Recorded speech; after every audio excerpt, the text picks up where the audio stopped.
Senhoras e senhores, sejam bem-vindos ao Cash Co Company em mais um episódio em parceria com a Associação dos Engenheiros, Arquitetos e Agrônomos de Mogi das Cruzes. Hoje meu convidado é o engenheiro Johnny Matos. Ele é um dos diretores da associação e também conselheiro do CREA-SP. E nós vamos falar de um assunto muito urgente e importante, que são os deslizamentos e o problema das enchentes. Enfim, todos os problemas que o período de chuva traz para a nossa sociedade. Seja muito bem-vindo, Johnny. Obrigado, Kelly. Prazer estar aqui. É sempre muito bom poder falar um pouquinho de engenharia, poder discutir um pouquinho, levar informação, né, para a sociedade, que eu acho que é uma das funções do Conselho. Então, estou à disposição. Perfeito. Johnny, vamos começar falando da situação catastrófica que, infelizmente, o litoral do nosso estado viveu recentemente, agora no Carnaval. Eu queria que você falasse um pouquinho a respeito dos deslizamentos que aconteceram lá, principalmente na cidade de São Sebastião. Fala um pouquinho para a gente a sua visão do que rolou por lá. Na realidade, eu vejo aí que isso é um problema bastante antigo, né? Não é uma coisa que começou agora, isso aí já vem de muitos anos, né? Só que essa situação, esse cenário somado a essa chuva atípica, que foi a maior chuva da história, né, dos registros aí nacionais, porque você vê, só para o nosso público, para a nossa audiência, que eu já queria deixar um bom dia também, ter aí a noção, os números dão conta aí que foram 682 milímetros de chuva em 24 horas. Né? Então isso daí, assim, explicando assim de uma maneira mais tranquila, imagina que você tem uma caixa de 1 metro por 1 metro. Né? Então, 682 milímetros equivale a 600 litros de água nesse 1 metro por 1 metro. Agora você imagina 1 metro por 1 metro multiplicado por toda uma região e várias caixas d'água de quase 700 litros virando naquela área. Então, ao mesmo tempo. Ao mesmo tempo, né, durante 24 horas. Então, assim, foi uma chuva absurdamente forte, né? Que aí, somado com os problemas que a gente vem de muitos anos, de contenção de encosta, de pessoas assentadas aí em áreas de risco, né, formou aí o que o pessoal chama na meteorologia, né, de a tempestade perfeita, né, a perfect storm, né, ou seja, foi uma conjunção de fatores que originou nessa tragédia que a gente viu, né. Se dá para tirar alguma coisa de positivo dessa história, eu sei que é difícil, mas se dá para tirar alguma coisa de positivo, foi a atuação do governo do estado de São Paulo, que foi muito rápida, né? No sentido de já começar a desobstruir vias, de tentar resgatar, né, as pessoas. O próprio cenário era muito desolador, mas o governador se mudou para lá junto com o time dele, ficou, né, full time lá acompanhando. Então, quando você tem esse tipo de fato acontecendo, abrem-se várias frentes. Então, hoje eu acho que o grande desafio, Kelly, é entender e organizar essas frentes, porque você tem a frente habitacional, que você precisa saber o que você vai fazer com essas pessoas. Então, estão sendo criadas aí as vilas de passagem, né? Mas como o próprio nome diz, tem um cunho temporário, e essas pessoas depois vão ter que se deslocar para habitações mais fixas, né?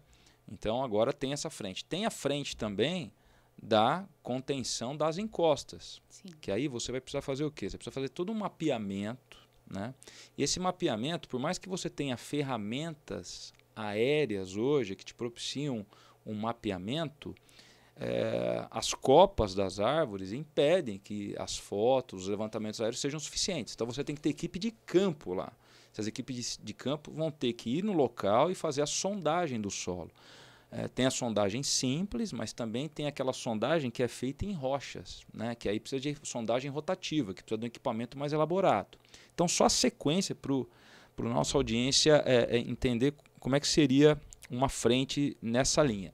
Você faz a sondagem do solo, você entende o que está acontecendo com a parte geotécnica ali. Uma vez entendido isso, você define as prioridades. Quais são os pontos mais suscetíveis a novos deslizamentos. E aí você vai desenvolver um projeto de contenção E aí você tem vários tipos que seja adequado àquela situação. Então você vai ver se é muro de arrimo, se é muro de gavião, gabião, se é solo grampeado. Você vai ver vários tipos de situação que você pode empregar ali.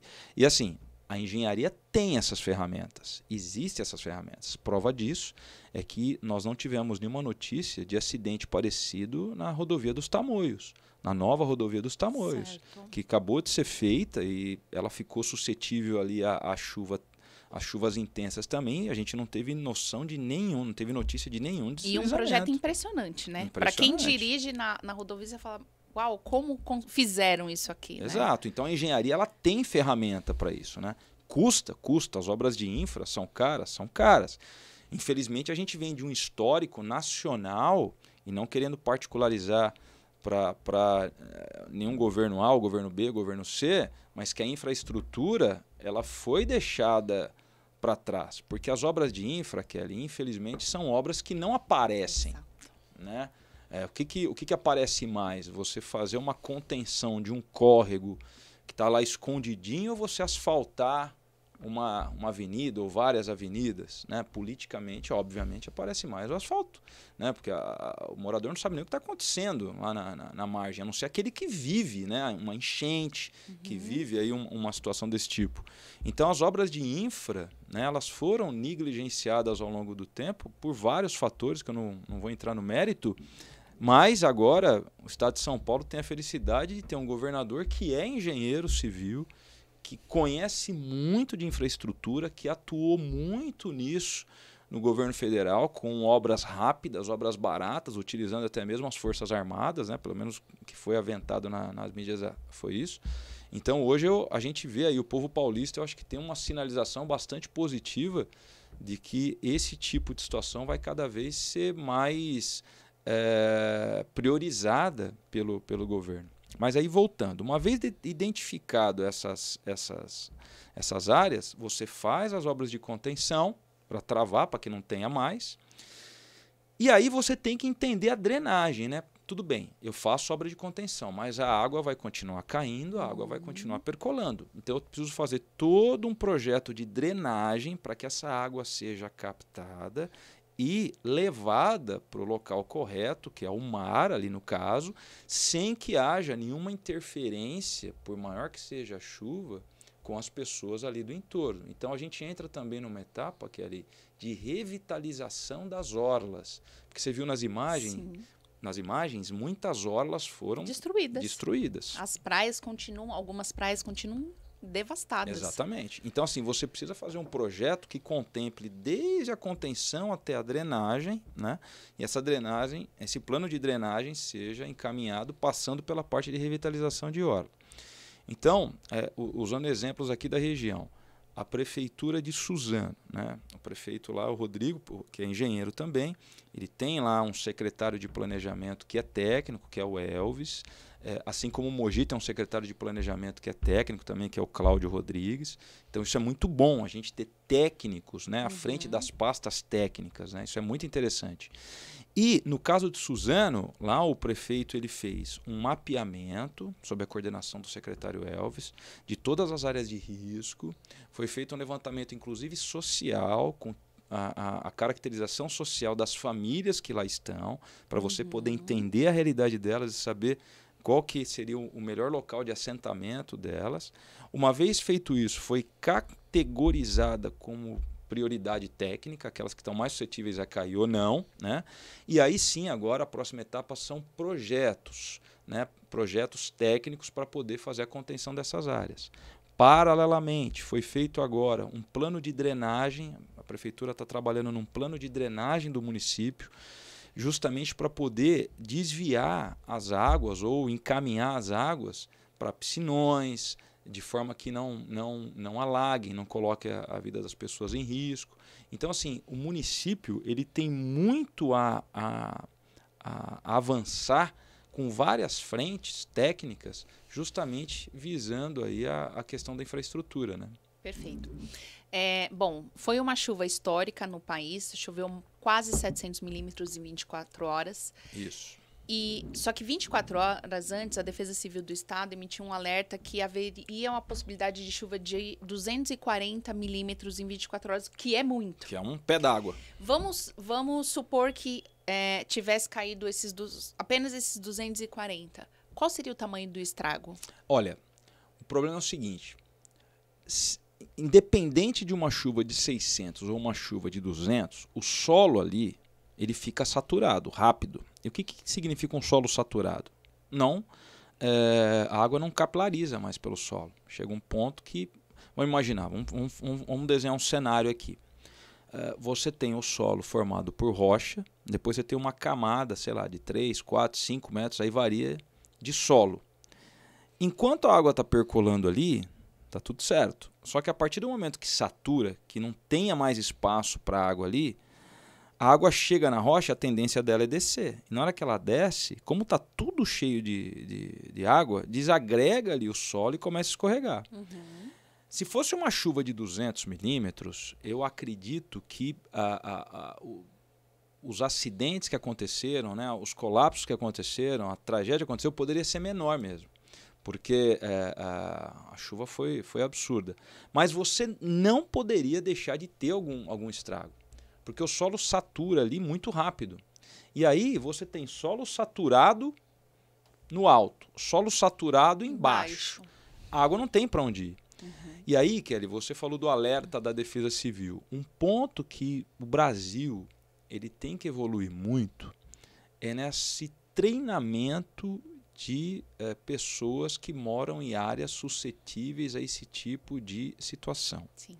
Porque você vê, quando você tem, por exemplo, no Japão, um alerta de terremoto, as pessoas estão treinadas lá e elas já sabem para onde ir. Né? Elas já sabem onde são os abrigos, onde são os locais seguros e tal.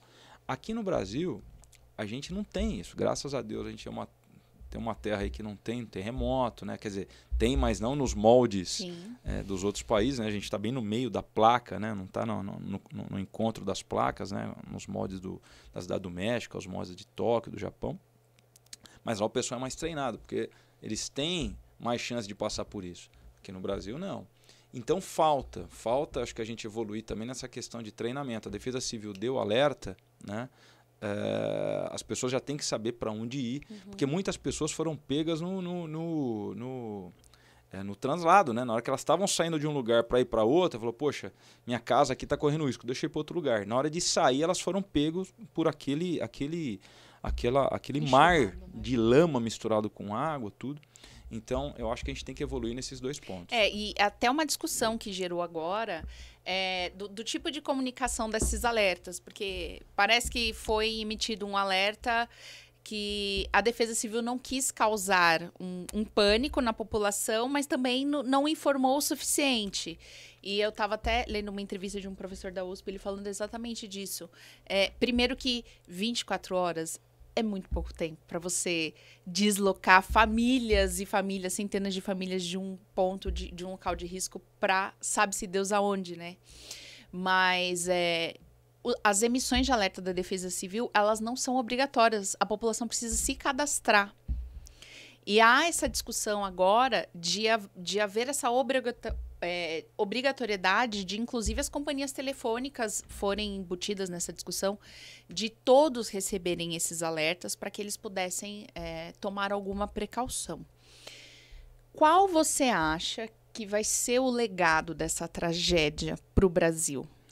Infelizmente, a gente precisa, aqui no Brasil, passar por um problema para que às vezes as medidas sejam tomadas, né? Então a gente tem alguns exemplos históricos aí. Todo o tratamento que é dado ao sistema de combate a incêndio, ele foi mudado após a tragédia da Boate Kiss.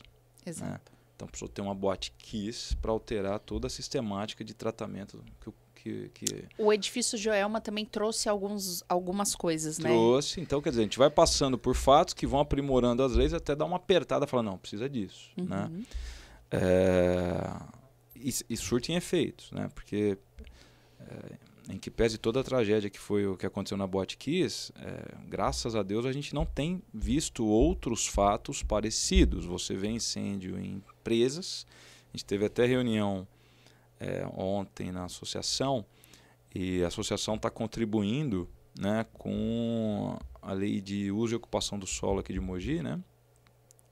E nós tivemos uma contribuição por meio do engenheiro Ostrowski, do presidente Mauro, na parte de postos de gasolina, com relação a incêndio, tudo, e eu até estava comentando, eu falei, poxa, graças a Deus a gente não vê mais incêndio em posto de gasolina, porque o posto de gasolina sabe que as normas são rígidas e tem que seguir cada vez mais perto. A gente tem, por exemplo, o caso daquele desabamento do edifício Liberdade no Rio de Janeiro em 2012. O edifício Liberdade caiu por conta de uma reforma num andar. Não foi por conta de uma reforma, mas quando você tem um prédio caindo, dificilmente você tem um fato. É uma sequência de fatos, né? Mas você sempre tem aquele que contribui com mais intensidade. Então, no caso, a reforma de um dos andares, tirando elementos estruturais, causou uma carga dinâmica e o prédio veio abaixo, juntamente com mais 2 que estavam do lado, uma banca de jornal e um pedaço do Teatro Municipal do Rio de Janeiro, e vitimou 17 pessoas. Depois desse fato, houve-se aí um gatilho para aquela norma de reforma em unidades habitacionais, NBR 16280, em que esse fato foi o gatilho para dar um input na norma, e a norma acabou saindo. Então, hoje, para você reformar um apartamento, você precisa ter um profissional habilitado, você precisa ter um responsável técnico, um engenheiro, um arquiteto, tudo. E agora, com esse fato do litoral norte, eu acredito que as prefeituras vão olhar com mais carinho, vamos dizer, carinho técnico, vamos dizer assim, todas essas questões ligadas a áreas de risco, mesmo porque eu acredito que o Ministério Público já faz uma atuação forte nisso, mas agora eu acho que vai atuar de uma maneira até mais, digamos, focada nisso. E aí, eu acho que os governos, os poderes executivos, legislativos, eles não vão ter mais a opção de, poxa, eu tenho uma verba para investir em infra, mas eu vou investir na infra, mas numa obra que apareça mais politicamente. Não estou falando que foi esse o caso lá, mas a gente sabe que tem muito disso. Então, acho que agora vai ser mais focado naquilo que é necessário fazer, visando aí mitigar uma situação desse tipo, né? Inclusive, foi muito interessante, porque no feriado, que aconteceu isso no Carnaval, o secretário Marcelo Branco já entrou em contato com o presidente Vinícius do CREA São Paulo, pedindo um apoio do CREA, e na quinta-feira, né, pós quarta-feira de cinzas, teve a plenária do CREA São Paulo, e lá foi assinado um termo de cooperação entre o CREA São Paulo e o Governo do Estado de São Paulo, justamente para o CREA ajudar tecnicamente nos estudos necessários, não só com relação à contenção das encostas, mas também com relação à parte habitacional. Então, acho que o legado que esse triste, terrível fato vai deixar, Kelly, eu acho que vai ser um olhar um pouco mais focado dos governantes, seja do Poder Executivo, seja do Poder Legislativo, nas obras necessárias de infraestrutura. Perfeito.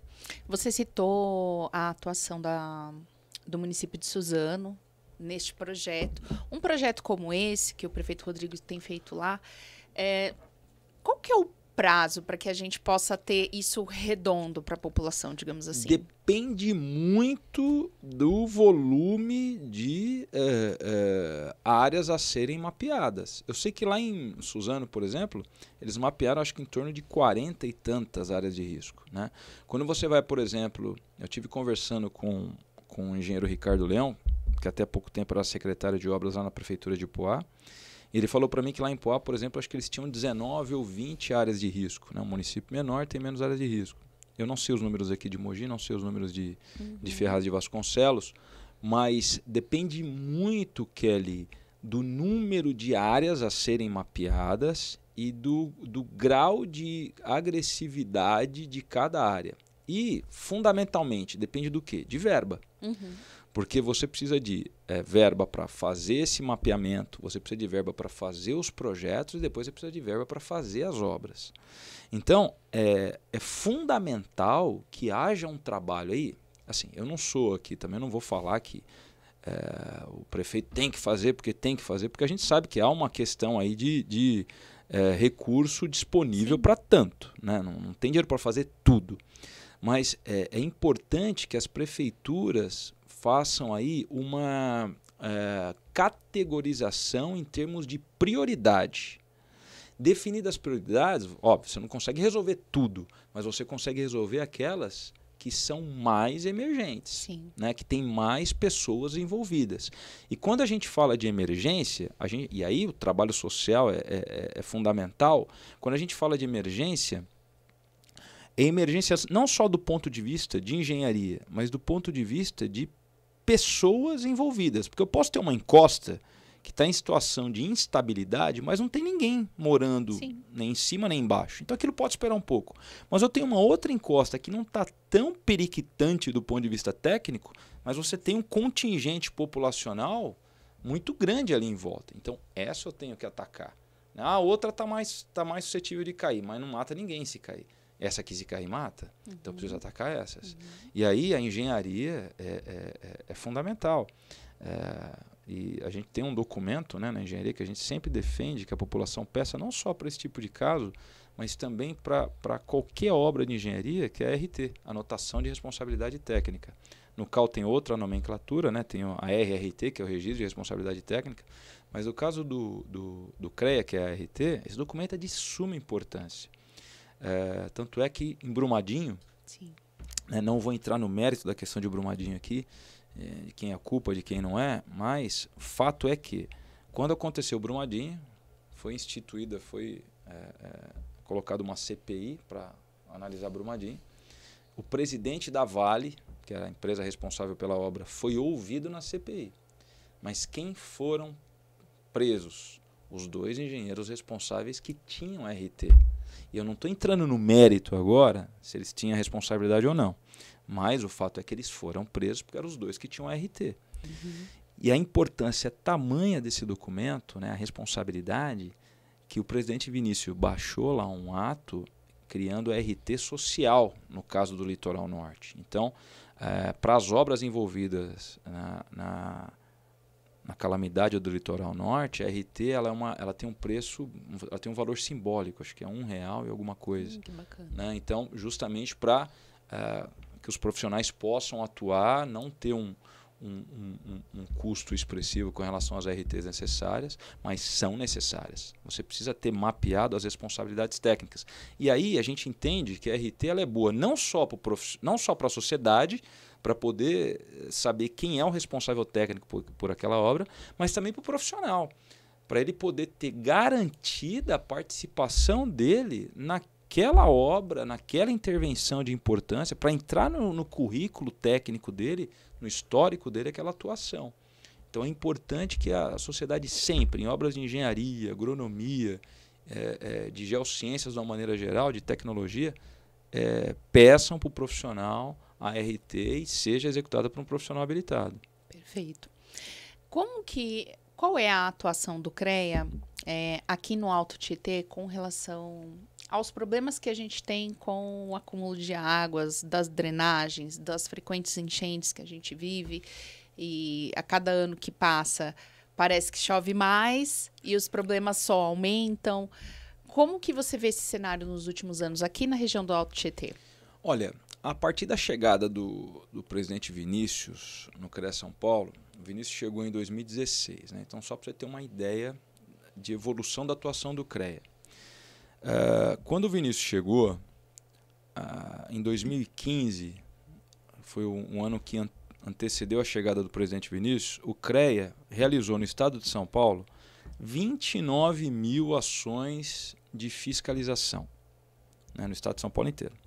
Então todo fiscal do CREA que ia até uma obra, qualquer local que tenha o exercício da engenharia era contabilizado aí, 29 mil.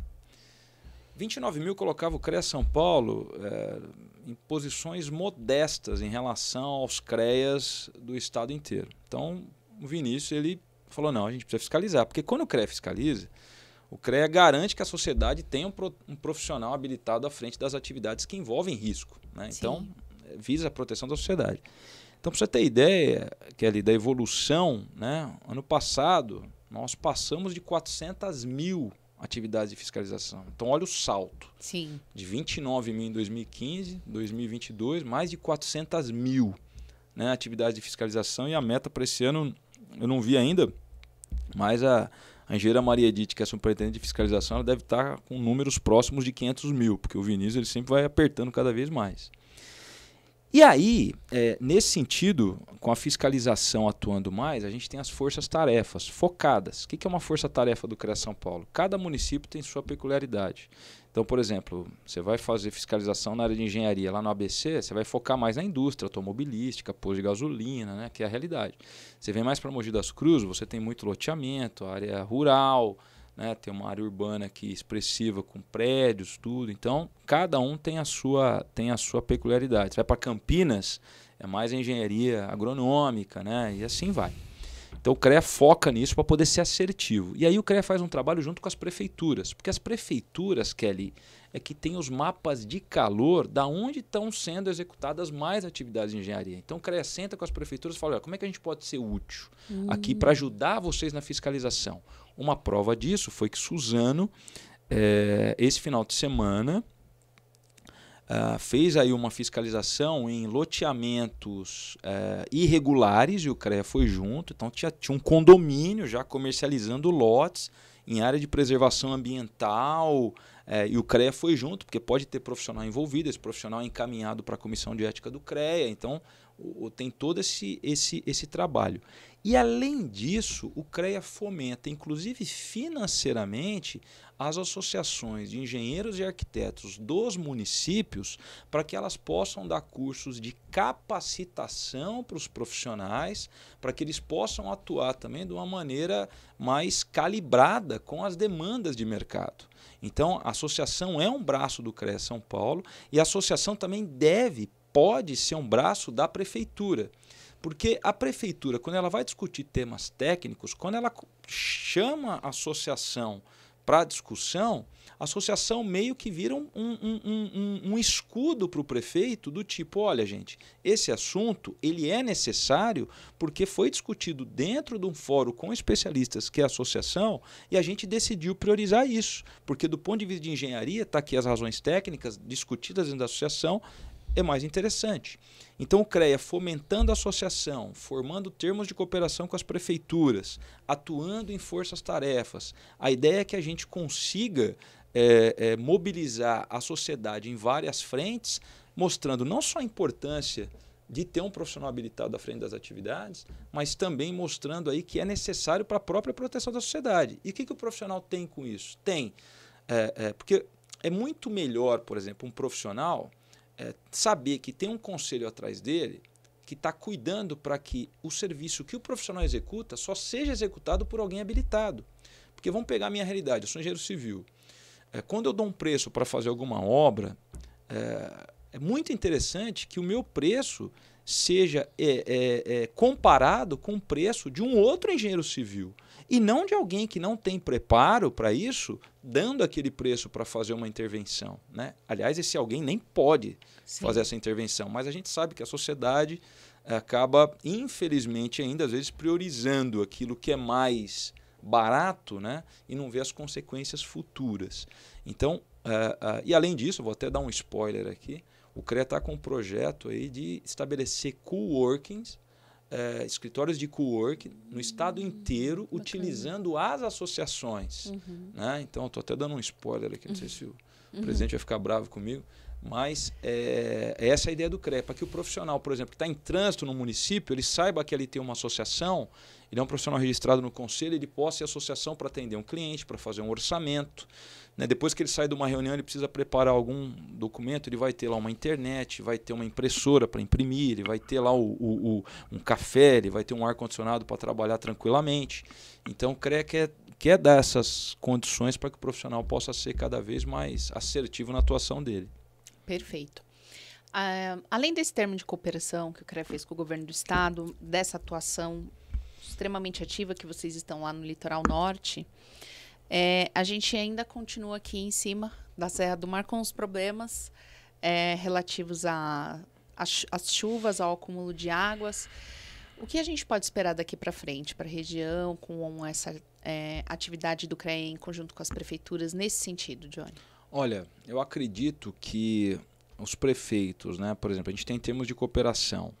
o CREA, com a Prefeitura de Mogi das Cruzes, com o prefeito Caio, que também é um parceiro muito grande do CREA São Paulo, ele costuma envolver o CREA São Paulo nos temas também que são recorrentes aqui do município. Então, sempre que ele nos aciona, nos demanda, a gente senta com ele e discute. Com a Prefeitura de Suzano, com a Prefeitura de Itaquá, com a Prefeitura de Poá, com Ferraz de Vasconcelos, com a Prefeitura de Arujá. Então, assim, sempre que as prefeituras quiserem o apoio do CREA para discussão de algum tema que seja importante, o CREA tem profissionais de todas as modalidades disponíveis para os prefeitos poder auxiliar na discussão. Recentemente, o presidente Vinícius entregou para o Gilberto Kassab, que é muito próximo, né, que é secretário do governador Tarcísio, um relatório de principais gargalos no sistema de transporte aqui do estado de São Paulo, fruto de um trabalho da comissão, da qual eu fiz parte, em que a gente apontou algumas sugestões de gargalos e propostas de melhoria. Então, obviamente, que cada prefeito, cada governador vai poder pegar aquilo e vai poder, digamos assim, digerir dentro das condições que ele tem. Então, o CREA São Paulo está à disposição aí dos prefeitos para que eles coloquem os problemas e a gente possa, nós podemos nos debruçar sobre eles e poder propor algumas propostas de melhoria. Obviamente que a gente é sempre a título de colaboração, né? Então, isso aí não tem nenhum custo para as prefeituras, né? A gente cria comitês, fóruns de discussão e a gente tem alguns colégios, inclusive, dentro do CREA São Paulo. Por exemplo, a gente tem lá o Colégio das Entidades Regionais, que as entidades regionais elas vão até o conselho uma vez por mês para discussão de problemas comuns ou não a cada uma delas. A gente tem o Colégio das Instituições de Ensino Superior, o CIES, em que o CREA traz para dentro do CREA representantes das universidades, né? Então, vai lá representante aqui de Mogi, da Universidade de Mogi das Cruzes, da Universidade de Brás Cubas, na Universidade de Mogi das Cruzes onde eu dou aula. Então, para discutir problemas comuns ou não e propor sugestões de melhorias na grade curricular, etc.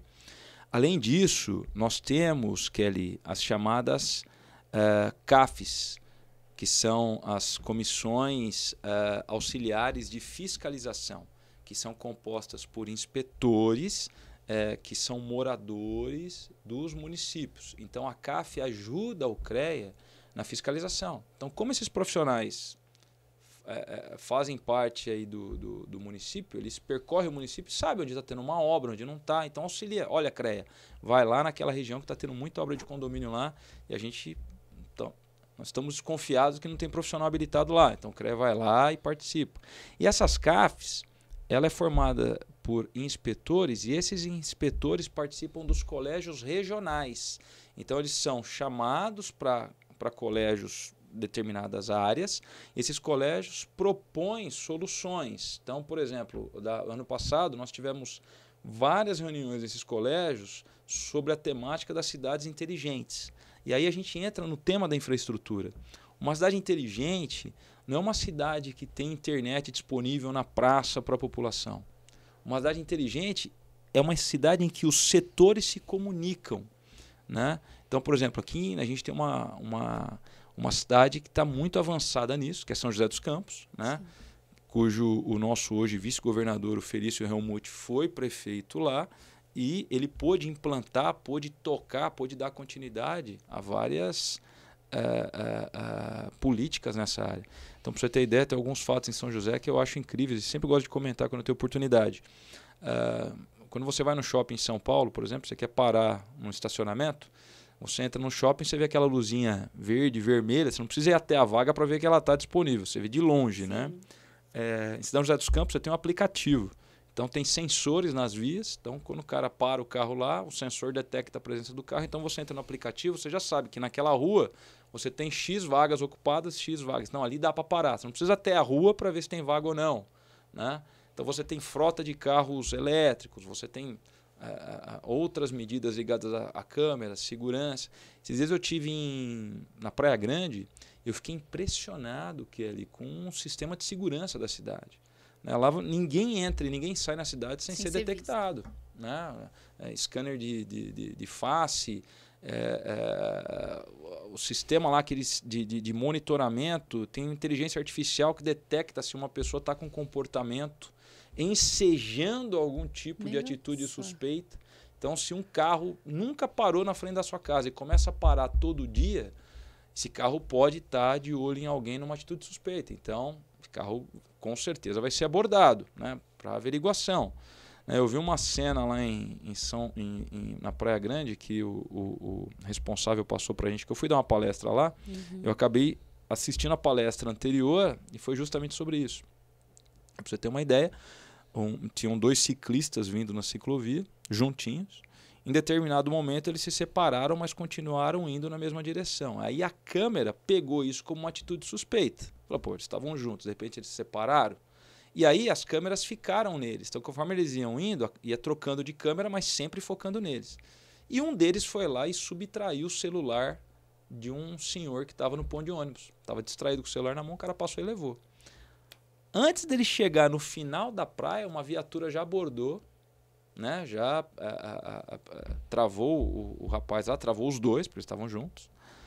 E quando a viatura foi até o ponto de ônibus para levar o senhor até o local, para fazer lá os trâmites, lá, os protocolos de segurança, lá, reconhecimento, etc. Quando ele viu a viatura, ele sinalizou para falar que roubaram o celular. Não, nós sabemos que já roubamos, inclusive já pegamos um rapaz lá.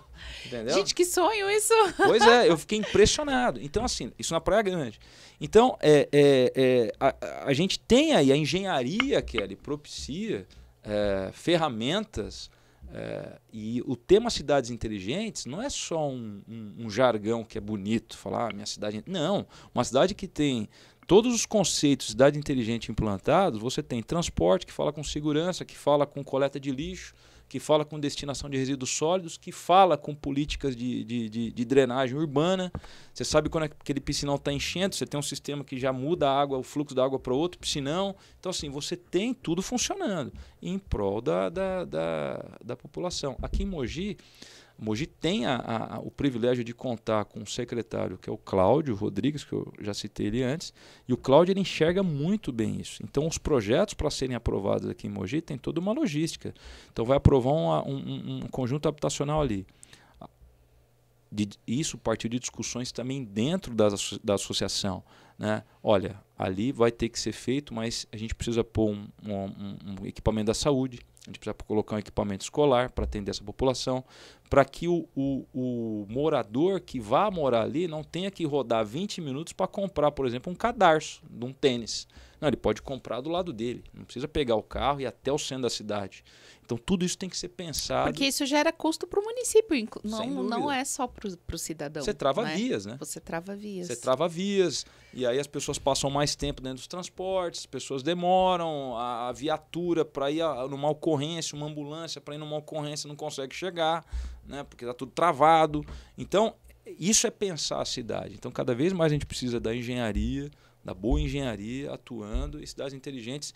Mas tudo isso porque eu estava falando do colégio de inspetores. Então, o colégio de inspetor visa entender os problemas dos municípios por meio da visão dos seus inspetores e propor soluções que quem vai beber lá são os prefeitos, são os vereadores para proporem leis, né? E assim vai. Certo. Essa realidade das Smart Cities, aqui para a região, você citou Mogi, às vezes me parece que, em termos de estrutura, Mogi está um pouco à frente do que as outras cidades na região. Como que está esse contrabalanço? Existe um equilíbrio? Os outros municípios estão fazendo, buscando? Qual que é a sua visão? Olha, eu vejo aqui um clima bastante interessante, porque eu já tive a oportunidade de ver intercâmbios de informações entre as prefeituras. Então, recentemente, a Associação de Engenheiros e Arquitetos de Poá promoveu um fórum lá em Poá, que foram lá palestrar, mostrar a experiência de Mogi, o prefeito Caio Cunha, o secretário Cláudio Rodrigues, o prefeito Rodrigo Axuxi, o secretário Elvis, eles foram lá em Poá mostrar a realidade de Mogi das Cruzes, no ponto de vista de plano diretor, na realidade de Suzano, no ponto de vista de plano diretor, para que Poá e outros municípios que participaram desse fórum pudessem entender essas experiências. Eu já vi, por exemplo, secretários de outros municípios irem até o secretário Elvis para entender como é que ele tocou o plano diretor da cidade de Suzano, quais foram as dificuldades dele, quais foram as dores dele nesse processo, para que no desenvolvimento dos planos das cidades circunvizinhas, algumas etapas pudessem ser, inclusive, puladas, sendo baseado na experiência do outro secretário. Então, eu vejo hoje Mogi das Cruzes e Suzano bastante avançadas, né? Mas eu vejo também as prefeituras, né, perimetrais aqui buscando informação.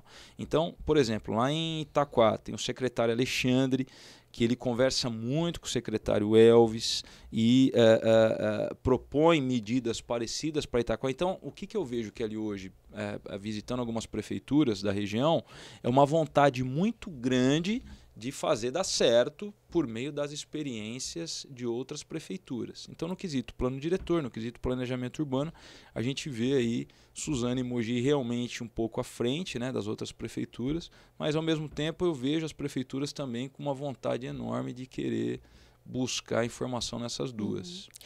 E são duas frentes, né? Enquanto as prefeituras elas planejam, elas buscam fazer, elas precisam fiscalizar, porque ao mesmo tempo que os municípios estão tentando se organizar, depois da pandemia, a nossa região começou a receber muitos moradores de outras regiões. Sim.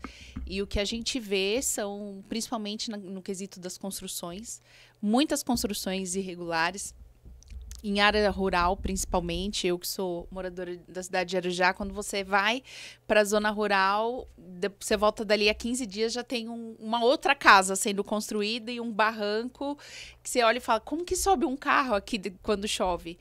E é um problema muito grande na nossa região, essa questão das moradias irregulares. Sim. E também salta aos meus olhos a quantidade de construção de condomínios que também jogam veículos nas nossas vias e mais pessoas precisando de infraestrutura. Enfim, é tudo acontecendo ao mesmo tempo. Sim. Se você, como engenheiro, como conselheiro do CREA, Johnny, por onde você começaria a resolver esses problemas, pensando nos próximos episódios, voltando agora nos assuntos das chuvas? O que você vê como uma prioridade, por exemplo, aqui em Mogi, que eu acho que a gente tinha que começar por aqui? Pergunta fácil, hein? Adoro. Pergunta facinho essa, né? Olha, primeira coisa, Kelly, que eu vejo é a necessidade de entender. Então, um mapeamento, né? Eu sempre vou olhar pela minha formação, pela minha atuação profissional, eu sempre vou olhar do ponto de vista de engenharia, né? Podemos até ter algumas frentes aí relacionadas à educação, que eu não vou poder dissertar sobre isso, que não é, muito embora seja professor, mas sou professor do curso de engenharia, né? Técnico. Então eu não vou poder falar das demandas da área educacional no ensino básico. Não vou poder falar da área da saúde também, né? Que, sei que tem lá as demandas, mas sei também que a Prefeitura de Mogi acabou de inaugurar um centro infantil, o Vagalume, né? Que para a cidade é um grande avanço. O prefeito de Suzano também vai inaugurar agora um equipamento da saúde, eu acho que no final de semana. Então, assim, eu não vou poder falar dessas áreas. Mas da área da engenharia, o que eu vejo, assim, não só Mogi das Cruzes, mas todos os municípios, é a parte de sistemas viários. Eu acho que a gente tem que criar aqui, isso aí já está sendo estudado aqui em Mogi, também já está sendo estudado em Suzano, viários que possibilitem o escoamento rápido daquilo que passa pela cidade, né? E você vê o efeito que isso causa, né? Antigamente, para você ir para Bertioga, você tinha que passar por dentro de Mogi. Aí criou ali a Rota do Sol, ali, né? O perimetral, que já deu uma desafogada aqui em Mogi. Então, o feriado era terrível. Criaram isso daí, resolveu. A questão da ponte aérea, vamos dizer assim, Mogi-Suzano, com a Avenida das Orquídeas, também deu uma melhorada. Muito embora tem que melhorar também um pouquinho mais, que chega em Suzano dá uma engargalada ali, né? Você tem ali propriedades ali que aí precisam ser tratadas, com desapropriação ou não, aí precisa ser discutido. Mas um tema que eu acho aqui é fundamental, e pegando um macro tema, óbvio, eu tenho áreas irregulares que precisam ser cuidadas, tenho obras, e assim, é interessante, a gente tem um problema aqui, que é ali, cultural, né? Cultural. Porque, por exemplo, o caso do Litoral Norte, que a gente estava discutindo, o Ministério Público precisou conseguir uma ordem judicial para desocupar à força pessoas que estavam em áreas que não queriam sair. A gente entende o drama disso, a gente entende que você não ter para onde ir, mas ao mesmo tempo, você indo para um local, para uma escola, para um abrigo provisório, por pior que seja, pelo menos você está vivo. Sim. Né? E ali, você ficando ali, você pode estar morto no outro dia, porque o negócio vai escorregar. Então, assim, a gente vê esse cenário, né? E a gente vê, culturalmente é complicado. Quando você pega, por exemplo, a questão das invasões ou das construções sendo erguidas em locais que não podem. Quando a prefeitura vai lá e despeja, a prefeitura tem que despejar, o proprietário tem que despejar e já derrubar. Sim. Porque se ele despejar esse pessoal e ir para um outro local, deu as costas, já invadem de novo. Então a gente tem um problema cultural. E aí uma ferramenta que a engenharia tem, né, que eu também acho que é muito interessante, é a regularização fundiária, REURB.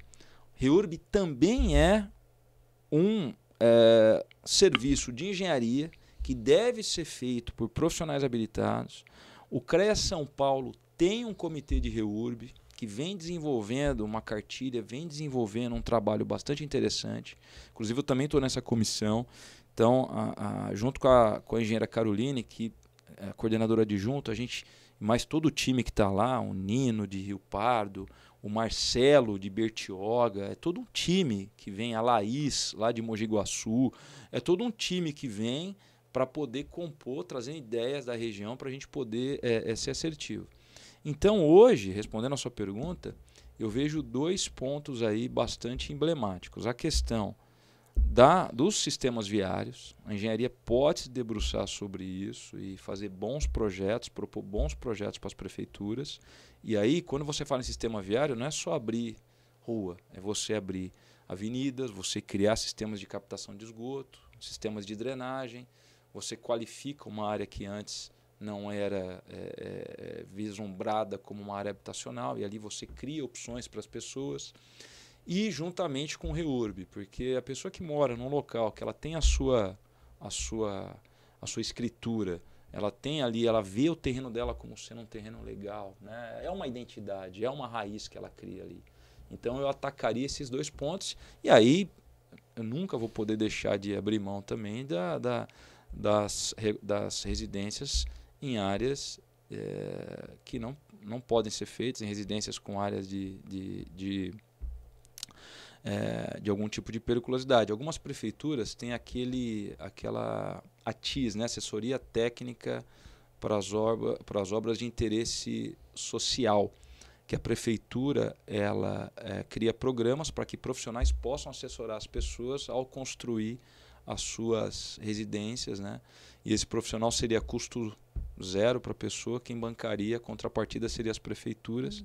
Isso é muito bom, porque é a certeza que o cidadão vai construir a casa dele, por mais simples que seja, com parâmetros técnicos. E qual que é a importância disso? Recentemente eu fui representando o CREA lá na comunidade de Paraisópolis, porque uma casa estava caindo. E ali era uma casa de 4 pavimentos, que sabe-se lá como é que foi construída, né?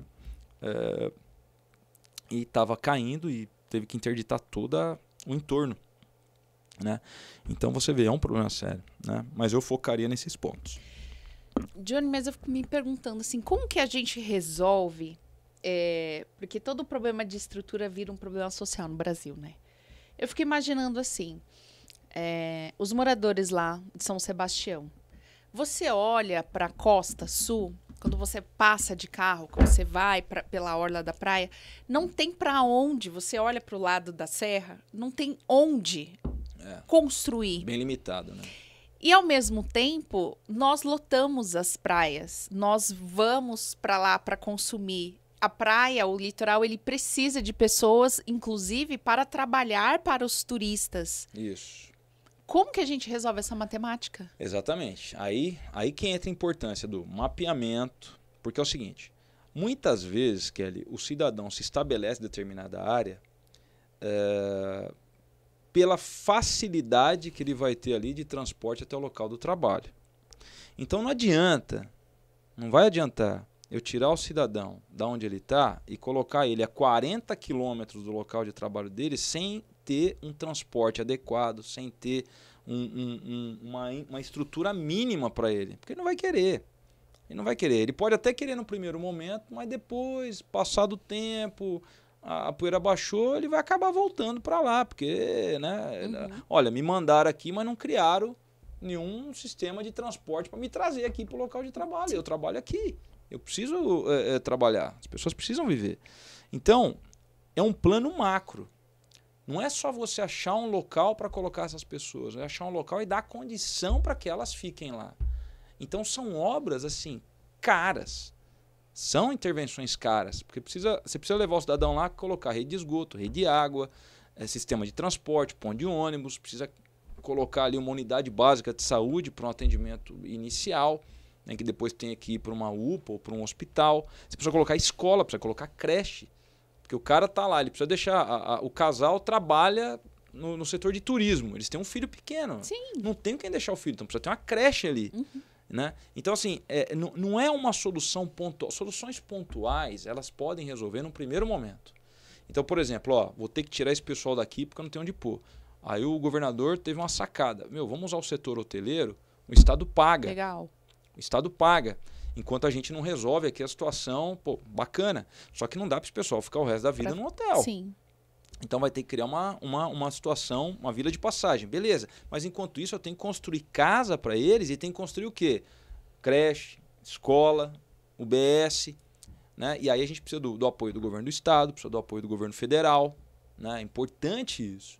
Então, medidas pontuais são para situações emergenciais, mas depois você precisa pensar o todo, que essa sua percepção é verdade. Quando você olha o litoral, você vê que o espaço ali ele é muito restrito, mas em compensação, quando você olha, por exemplo, Bertioga, quando você acaba de descer a serra, você tem uma área ali enorme, né, que está desabitada, que de repente ali você poderia encaixar uma boa parte de moradores dessas áreas. Né? Então, o pessoal a nossa audiência que desce para a praia sabe a distância que é do pé da serra até o posto rodoviário. Né? Então, ali é uma área grande ali. Né? Aí tem que estudar, o solo é propício, é charque, não é, vai ter que fazer obra. Né? Assim, eu sempre vou repetir isso. A engenharia, Kelly, tem ferramentas. Ela tem ferramentas. Umas mais caras, outras não tão caras, mas tem. Basta querer usar. Prova disso, como a gente bem citou no começo, foi a rodovia Tamoios. Tá lá, choveu, aquela obra imensa, tá lá. Então, precisa de estudo amplo, conectando as várias necessidades. Né? Eu vejo assim, o mapa da Vila do Saí, que foi o local mais prejudicado, né? A Vila do Saí, ela tá cravada entre Camburi e Juqueí, que são áreas do litoral norte muito movimentadas, muito cheias, com muitas casas, com muitos condomínios. E você olha de cima, assim, o mapa, você vê que é o mapa da tragédia, né? Porque nós temos 2 locais, áreas que a gente pode considerar nobre, né?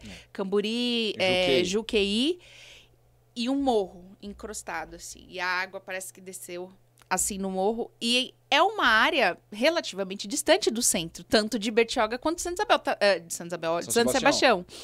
Tá no meio da costa.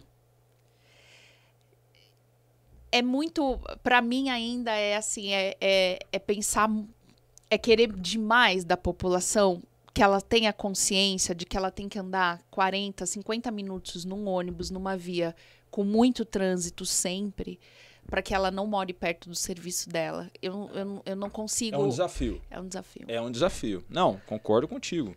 É um desafio muito grande, não é uma solução fácil, né? É uma solução que pode entrar até na questão de negociação de áreas ali próximas, né? Que é uma equação difícil de fechar, porque são áreas muito valorizadas, né? Juqueí deu uma valorizada enorme, né? Hoje em dia, eu estive lá recentemente e conversando com o pessoal de lá, eles falam, pô, tem gente que está vindo da Riviera para cá, o cara prefere ficar aqui do que na Riviera, tal. Tem alguns condomínios lá também, pé na areia, e a gente sabe que são terrenos caríssimos, né? Então, como é que você negocia um terreno desse, né? Com o poder público para fazer obras habitacionais para todo aquele contingente populacional que hoje está no pé da serra. Eu diria para você, Kelly, que é um desafio, né? Mas não é só um desafio lá, é um desafio em qualquer lugar. Se você pegar, por exemplo, as grandes cidades, elas estão crescendo para as margens. Então, antigamente, você pegava Ayrton Senna e ia para São Paulo, você olhava aquela vastidão de área verde. Hoje em dia, logo depois que você passa o pedágio, você olha para o lado esquerdo, tem um monte de casa, você olha para o lado direito, as casas vão meio que contornando ali os morros, né? E estão crescendo, as pessoas estão indo para os cantos. E aí eu preciso que a infraestrutura ela acompanhe. Esse que é o problema. E quando a gente fala de infraestrutura, você fala, pô, Johnny, o cara vai ficar 40 minutos e são vias extremamente concorridas, né? Não tem outros acessos. Então talvez você tenha que criar outros acessos, outras formas de locomoção, né? Enfim, o Rio de Janeiro optou pelo BRT, então assim, você tem, né, várias propostas de soluções que são caras, mas tem solução, que precisa sentar e ver onde que a dor é mais inflamada e atacar aquele ponto, mas não esquecer o restante e ir preparando o terreno para os demais. Certo. Mas é um desafio. É um problema social gravíssimo que a gente vive. Mas, em contrapartida, nós como os indivíduos, nós temos a nossa responsabilidade com a nossa vida. Sem dúvida. Como a gente conscientiza a população, Johnny? Uma população que precisa de trabalho, que está acostumada a viver nas margens. Como que a gente chega num nível de conscientização que as pessoas precisam prezar pela vida dela, não importa se ela vai morar longe ou não? Eu acho assim, Kelly, a gente tem um caminho longo aí a seguir e a informação ela tem que chegar. Então, assim, eu vou te dar um exemplo do canteiro de obras, por exemplo. No canteiro de obras, quando você vê, por exemplo, o pessoal usando os equipamentos de proteção, você vê que eles são meio assim negligentes em usar o capacete, usar o cinto de segurança, né? Então, até a hora que o engenheiro de segurança do trabalho vai fazer lá uma conversa com eles, coloca uma TVzinha lá e começa a passar uns vídeos de acidentes, né, envolvendo o não uso dos equipamentos de proteção. E é cada cena que parece cena de filme de terror, mas muito pior, porque é realidade. E aí você vê, quando acaba esse vídeo, os funcionários, todos de capacete, todos de cinto, os caras entenderam a importância vendo o que aconteceu. Uhum. Então, eu acho que a informação tem que chegar para essas pessoas mostrando o tamanho do problema. E aí eu acho que uma ferramenta muito interessante pode ser as associações de amigos de bairro, né? Chamando esses representantes, mostrando para eles a importância das pessoas não estarem na região A, B, C, D ou E. A gente sabe que ali, não vou ser aqui, achar que tudo são flores. A gente sabe que as pessoas às vezes vão para esses locais por completa e total falta de opção. Mas tem que levar a informação, e aí eu acho que passa por isso, tem que levar a informação de que elas correm um risco, e o risco é real.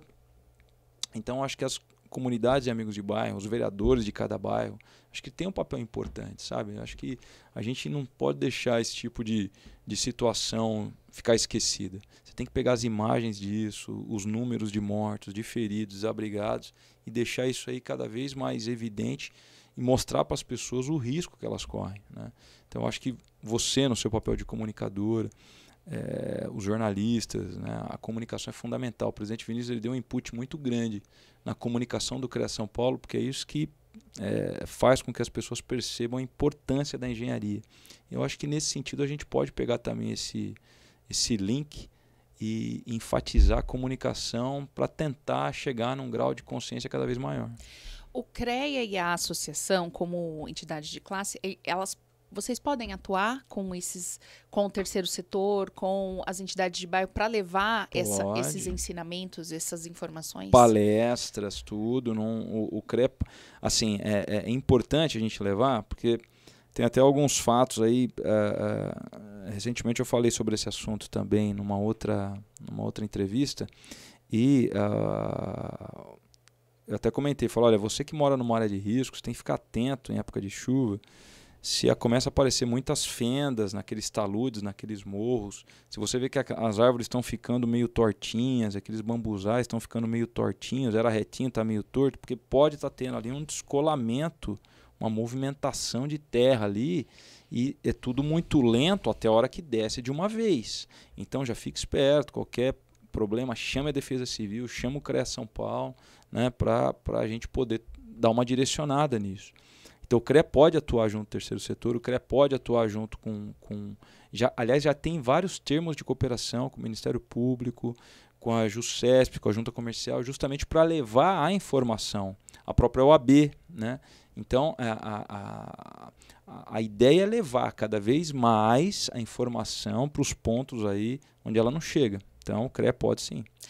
A população ela tem um contato direto, por exemplo, eu estou numa área de encosta que eu vejo alguma irregularidade, eu tento contato com o município, com a prefeitura, não tenho sucesso, eu posso acionar o CREA? Pode, você pode entrar no site do CREA, tem lá no canal de denúncia, olha, estou vendo que está tendo um problema sério aqui, não tem responsável técnico, isso para qualquer obra de engenharia. Você mora num condomínio, você está vendo a reforma no seu apartamento de cima do seu, você chega para o síndico e fala, síndico, cadê o responsável técnico? Não tenho. Não, o cara não apresentou RT, vai apresentar. Pode denunciar para o CREA. Né?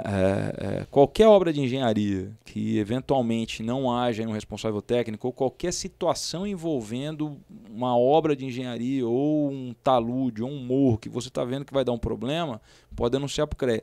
Porque assim, não faz parte do drive principal do CREA interditar áreas, não é esse o ponto. Mas o CREA pode conectar com quem pode. Sim.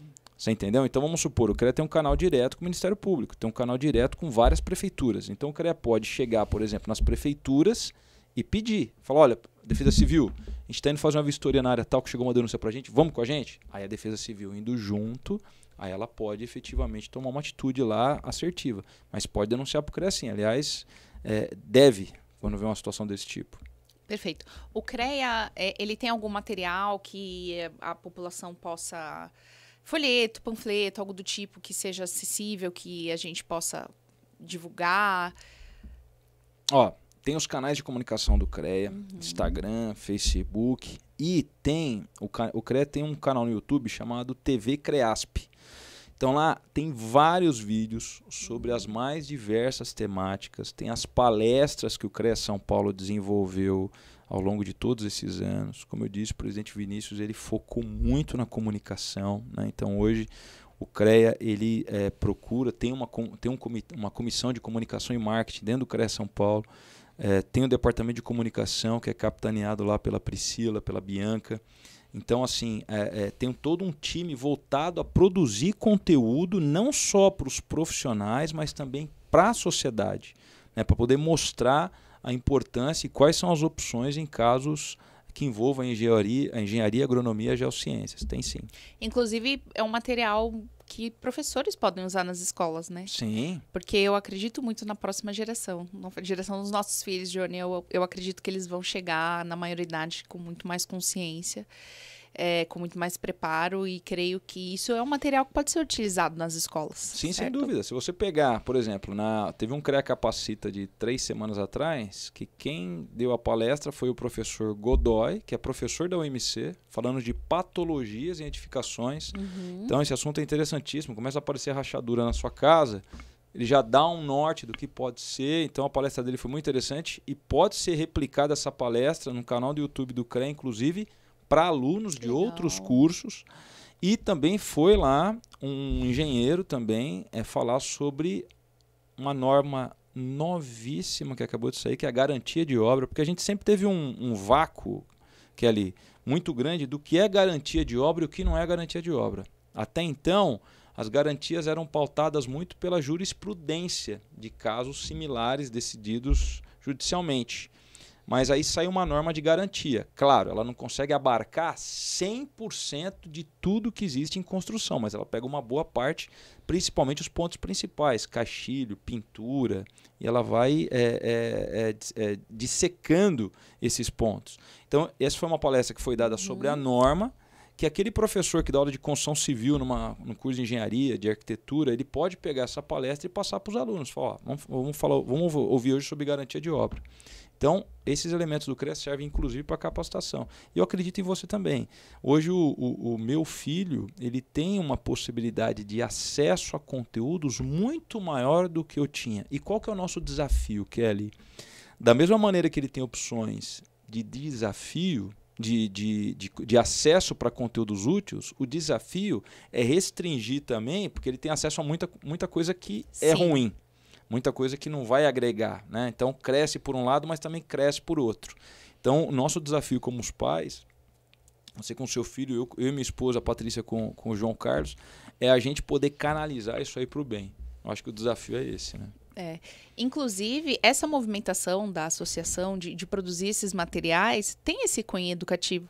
Não só para os profissionais que se associam, que atuam na área técnica, mas para que a sociedade fique mais próxima desses assuntos, que faça parte das discussões, que entenda de uma maneira mais clara, mais palpável, o que esse universo técnico, tanto da engenharia quanto da arquitetura, ele é muito relevante para a sociedade, ele é extremamente importante, de que maneira a sociedade pode contribuir, né? Então, eu acho essa movimentação, isso aqui que a gente está fazendo, Johnny, acredito que vai levar mais consciência para as pessoas, porque fica mais, inclusive, palatável esses assuntos, né? Não, essa iniciativa da associação, trazendo esse podcast, esse trabalho é fundamental. É importante que o profissional de Mogi das Cruzes e região saiba que existe isso na Associação de Mogi das Cruzes e busque cursos promovidos pela Associação de Mogi das Cruzes. Agora, ontem na reunião foi definido também um ciclo de palestras que vão ser dados aí, cursos que vão ser dados em março, em abril. Então é bom aí nossa audiência aí ficar atenta, que em breve teremos novidades. Aí vai ter uma agenda de cursos aí justamente para o profissional e para a sociedade, para estudante ir lá porque assim, Kelly, não só o conteúdo, mas também todo o network que você faz conversando com os profissionais que lá estão, né? Pode abrir muitos caminhos isso. Sim. E inclusive, já puxando um gancho para a minha próxima pergunta, quero voltar um pouquinho lá no assunto quando a gente estava falando das margens, das pessoas viverem em margens, né? Eu, olhando de fora, me preocupo um pouco com essa leva de profissionais que estão chegando no mercado. Porque o que eu vejo, o cenário que eu percebo, é pessoas sendo atraídas pelo mercado da construção civil, principalmente, e a gente vive um momento de especulação imobiliária. Isso é um fato. Então, assim, Kelly, leiga, vejo que as pessoas estão sendo empurradas para a margem, porque nos grandes centros está havendo uma supervalorização das áreas, e aí eu não sei se o que vem primeiro, se é a especulação ou se é a valorização da área. Como que você enxerga esse cenário? Olha, recentemente eu li uma matéria do Estado de São Paulo que trazia o resultado de uma pesquisa, de uma projeção feita por uma consultoria McKinsey. E essa consultoria McKinsey, ela chegou à conclusão que até 2030 a gente vai ter aqui no Brasil um déficit em torno de 1 milhão de engenheiros. Até 2030. Porque quando a gente fala de engenharia, fica muito presente a construção civil. Mas a gente tem engenharia dentro de hospitais, dentro de empresas, dentro o elevador que você usa no seu prédio, precisa de engenharia ali. A máquina de tomografia que você faz no hospital precisa de engenharia ali. Né? Então você... E essa consultoria se baseia muito no 5G e nas oportunidades que o 5G está trazendo, né, em termos de serviços. Então, a tendência é que você peça um iFood e não venha mais via motoboy, venha via drone. Né? A expectativa é que um dia chegue nisso. Né? E aí eu vejo que, por mais que nós tenhamos engenheiros civis no mercado, ou engenheiros de todas as modalidades no mercado, eu sempre vejo que há espaço. O que o engenheiro precisa? O recém-formado, aquele cara que está entrando no mercado, se atualizar cada vez mais. Porque, Kelly, se tem uma coisa que é muito dinâmica, e eu não vou falar de nenhuma outra, sem demérito para qualquer outra área, mas a engenharia é muito dinâmica. Muito dinâmica. Então hoje você tem um tipo de piso, amanhã você tem um outro tipo de piso. Hoje você tem você vai fazer obra com um tipo de concreto, amanhã aparecer um outro concreto, que é um concreto drenante, que é outro. Então você precisa estar o tempo todo se atualizando. Então, isso envolvendo também a população crescendo, então você vai ter que achar formas de absorver todo esse contingente com propostas técnicas adequadas. E isso, por mais dinâmico que sejam as grades curriculares, a universidade ela forma um profissional que é um retrato da demanda daquele momento. Então, por exemplo, o CREA São Paulo tem, em parceria com a Unesp, com a Univesp, uma pós-graduação em inovação e empreendedorismo, justamente para o profissional poder fazer num custo baixíssimo uma pós-graduação meio que para ele se nivelar com as demandas de mercado nessa área. Legal. Né? Então, eu vejo que a gente tem aí um cenário bastante desafiador, mas eu tenho muito conteúdo disponível. É só eu... Também não dá para você colocar um target em tudo. Focar um target aqui, não, eu vou atuar nisso. E se especialize nisso. Né? Eu sempre comento com os meus alunos em sala. Eu falo, não dá para você ser bom em tudo. Então, foque naquilo que você tem mais afinidade, que você vê uma oportunidade e se especialize naquilo. Show. Johnny, a gente está encaminhando para o final. Que pena, pô, nem vi passar. E a gente ainda tem uns minutinhos. E aí eu queria saber, vamos falar um pouquinho sobre você, quem é o Johnny? Conta a sua história. Olha, eu sou engenheiro civil, sou professor universitário na Universidade de Mogi das Cruzes. Tenho, junto com a minha esposa, com a Patrícia, que é advogada, uma consultoria. Né? Então, eu atuo na área de engenharia, ela atua na parte judiciária, na parte de direito, na parte imobiliária, que ela também é corretora. Né? Então, a gente tem essa empresa. Nós trabalhamos em diversas áreas. Né? Então, nossa vida é muito dinâmica. Eu tenho um filho de 14 anos, o João Carlos, que deve estar saindo da escola daqui a pouquinho. Atuei muito tempo em obras de edificação, né? Trabalhei muito tempo na Trópico Construtora, que é uma empresa aqui do Alto Tietê, né? Até mandar um abraço para o Augusto, para a Dona Eunice, para todo o time de lá. E nesse tempo que eu me formei em 97. Né? Então eu comecei a atuar em 98. Eu toquei em torno aí de 250, 300 obras, né? De lá para cá. Então eu tenho uma experiência grande aí na área de edificações. Né? E depois de todo esse tempo, eu decidi enveredar pela área de consultoria, área de projeto, né? Trazendo todo esse cabedal de experiência ao longo do tempo. E a Universidade de Mogi das Cruzes, onde eu leciono, me colocou para representá-la dentro do CREA São Paulo como conselheiro. Né? Então eu estou lá desde 2017, atuando como conselheiro, que para mim foi uma experiência muito enriquecedora, porque eu não tinha ideia do tamanho da atuação do CREA São Paulo, o número de processos que chegam no CREA São Paulo. Então, cada reunião, amanhã nós temos reunião de Câmara. Cada reunião de Câmara são 100, 200, 300 processos que são discutidos lá. Uau! Então, assim, é uma quantidade enorme dos mais diversos assuntos. Questionamento de profissionais, atuação de profissional, grade curricular de universidade, de cursos de engenharia. Então, assim, quando você vê o tamanho da atuação do Conselho, que você tem a dimensão da engenharia paulista, né? É muito grande. E você estava me dizendo que é a maior entidade, né? O maior conselho da América Latina, né? Quando você pega os números do CREA São Paulo, eles realmente impressionam. Você tem aí em torno de 350 mil profissionais no estado de São Paulo. São mais de 90 mil empresas de engenharia. São 25 mil novos profissionais ano ingressando no sistema. Então, assim, são números bastante robustos, né?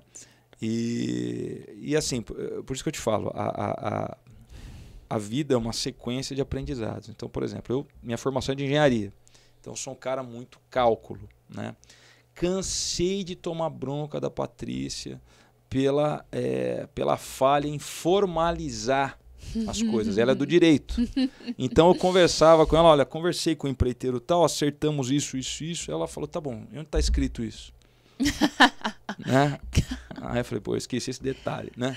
Um pequeno detalhe. Pequeno detalhe. Então, assim, o nosso contato diário, trabalhando inclusive juntos, me fez ser mais cuidadoso com essa parte formal, que é uma nuance da minha formação profissional que eu não tive, né? Não tive esse cuidado formal. Obviamente passava meio que de lado nisso, mas sentavam e várias vezes essa dica dela fez com que... Te salvava. Salvava, né? Não, mas eu não combinei isso. Combinou sim, querido. Tá assinado aqui, ó, né? Você combinou e assinou. Ah, mas não pensei que era isso. Putz, mas já assinou, né? Tá aqui. Então, é importante a gente buscar essas informações complementares, Kelly, para a gente poder atuar de uma maneira mais completa, né? Então, sou pai, sou professor, sou engenheiro. Você toca a obra ainda? Você então, vai nas... Eu vou nas obras, mas hoje não mais como responsável técnico. Então, por exemplo, recentemente eu fechei um contrato de consultoria, uma construtora lá da região de Barueri, que eu visitava as obras dele junto com o time dele e corrigia algumas rotas, né, alguns pontos que eu via fora, né, e dava lá o meu diagnóstico, eles implantavam para poder corrigir, né? Então, às vezes tem alguma situação de falha em projeto que a gente pega, né? Uma mudança de cota de um terreno que pode influenciar na fundação, então a gente ajuda a entender e resolver isso. Então hoje eu estou atuando mais, não em obras minhas, mas em obras de clientes, levando a experiência que a gente angariou, né, ao longo desses anos. E a Patrícia, com todo também o cabedal administrativo dela, né, ela ajuda também as construtoras a organizarem melhor os seus processos. Porque essa falha que eu tenho, Kelly, na área formal, a maioria das construtoras tem na área administrativa, porque engenheiro é muito prático, engenheiro não gosta não tem muita paciência para os detalhes, né? Mas você precisa organizar melhor, né? Então, por exemplo, um controle na execução de uma obra é fundamental. Você saber quanto que você tem previsto de gastar de cimento nessa obra. Como é que é o controle disso? Né? Se o engenheiro pedir 10 sacos a mais, você vai detectar no seu sistema? Então, assim, a Patrícia, pela experiência dela, ela também leva isso, né, no trabalho dela quando ela é demandada nessa área. E lá no CREA São Paulo eu estou atuando na frente de obras, estou atuando na frente de comunicação e marketing. Foi até engraçado. Quando o Vinícius ele me colocou no comitê na comissão de comunicação e marketing, eu falei, cara, mas eu não sou dessa área, eu não manjo disso. Ele falou, não, mas você consome, não consome? Você é engenheiro, está lá na ponta, você conversa com outros engenheiros, então eu quero saber se a informação está chegando, como está chegando. O pessoal, para fazer o trabalho de marketing, a gente tem. O que eu preciso é de engenheiros compondo essa comissão para dar a rota de como isso aí vai chegar. Então, essa comissão é formada por vários engenheiros, né? Tem o time de comunicação, que faz toda a parte do trabalho, mas a gente está lá para... Olha, isso aqui para mim não cai legal. Eu gosto mais de ver assim assado. Que a gente acaba, obviamente, pegando aí toda uma... Claro, cada um entende de uma maneira, mas o grosso da coisa a gente consegue dar um norte. Então é isso, Kelly. Em linhas gerais é isso. Você é mestre de cerimônias nas horas vagas, né? Que você me contou ali. Gente, vocês podem perceber, o Johnny tem uma comunicação muito desenvolta aqui. Ele anda fazendo umas pontas aí, que eu já fiquei sabendo. Então, quando vocês precisarem de alguém para falar... Não, mas você sabe que isso é meio para-raio, né? A minha esposa, a Patrícia, comenta comigo. Ela falou, meu, você não pode ver um microfone. Mas não é que atrai. Atrai. Às vezes eu tô num lugar lá, o pessoal tá precisando de uma intermediação. Fala, pô, Johnny, você não podia intermediar aí a conversa entre o palestrante e a plateia? Aí pega, você vai... Mas é gostoso, né? É bom porque eu sempre aprendo, né? Eu gosto de participar porque eu sempre aprendo. Então, para mim é um prazer enorme. Perfeito. Quais são os planos? Daqui 10 anos, como você se imagina? Olha, eu vou ser...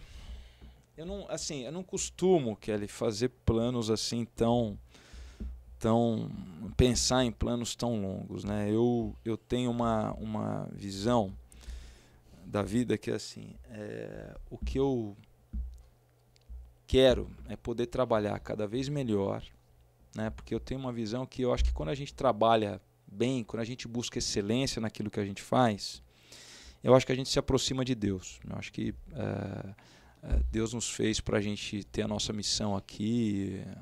Acho que a sua carreira profissional, ela te dá a oportunidade de você, seja ela qual for.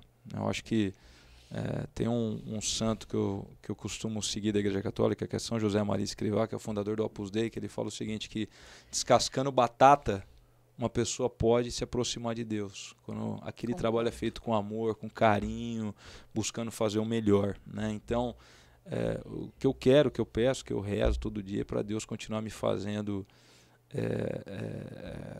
firme, me dá força para eu continuar firme na minha atividade, tanto de pai, como de marido, quanto de profissão. E o que eu quero há 10 anos é ter a graça divina de estar com a minha esposa do meu lado, meu filho do meu lado. Quando eu falo do meu filho do meu lado, é ele voando, mas, né? Mas, né, ali, a gente tendo contato, né? Mas o que eu quero daqui a 10 anos é ter a graça divina de poder estar com a minha esposa do meu lado, trabalhando, tocando a minha vida, e onde a gente vai alcançar, Deus é que sabe, né? Certo. Mas o que eu quero sempre é continuar executando minha atividade aí com excelência e continuar me preparando para isso. Se Deus quiser, vai dar certo. Perfeito. Johnny, tem alguma pergunta que você gostaria que eu tivesse feito e eu não fiz? O time de coração, né? Ô, Johnny, qual que é seu time de coração? Deus, eu tenho até medo dessa resposta. Vai, responde aí. Graças a Deus, São Paulo Futebol Clube, putz, né? Por que eu não perguntei antes, gente? Você é muito gente boa, Johnny, aí, lógico, tá vendo? Não tenho a menor dúvida. Tá fazendo a gente sofrer um pouco, né? Mas isso aí é normal. Faz parte, né? Meu Faz filho parte. é flamenguista, aí ele fala, mãe... O Flamengo perdeu pela terceira vez. Eu falei, filho, você não sabe que torcer pro São Paulo? E fala pra ele, quando eu jogar com o São Paulo vai ser a quarta vez. Eu acho muito engraçado. Nós, São Paulinos, a gente é resiliente. Mas você sabe o que eu comento com o João? Meu filho, ele não sei se ele vai brigar muito comigo futuramente, porque ele é São Paulino por minha causa. Desde começo, e São Paulo, ele leva estádio e tal. E o São Paulo foi campeão paulista agora. Falou, pô, filho, meu pai. Ele falou pra mim, pô, pai, até que enfim eu vi o São Paulo ser campeão. Pelo menos uma vez, né? Eu falei, não, calma, João, que tudo passa. Mas o saldo é tão positivo, né? Que a gente ganhou tanto título, né? Que a gente ainda tá meio que de ressaca. A gente ainda, vive uma nobreza, né? Digamos assim. A gente vive de passado, mas a gente vive, vive, né? Tem passado, né? É isso aí, Kelly. Johnny, queria agradecer muito. Ficaria aqui horas e horas Eu falando sobre esses assuntos. Já te convido para uma próxima, para a gente falar sobre outros assuntos. É um prazer. E, pessoal, espero que vocês tenham curtido, aproveitado. Já estão publicados no YouTube da Associação, no YouTube do CashCon. E muito em breve, os principais cortes das melhores falas aqui da entrevista para vocês poderem assistir. Gratidão, viu, Johnny? Obrigado, Kelly. Obrigadão. Obrigada, Kátia. Obrigada, Mauro. Obrigada, associação, por esse espaço. Obrigada ao Estúdio RTV. Obrigada, Bárbara, por essas canecas lindas para os meus convidados. Gostei. Obrigado, Bárbara. Até uma próxima, gente. Até mais.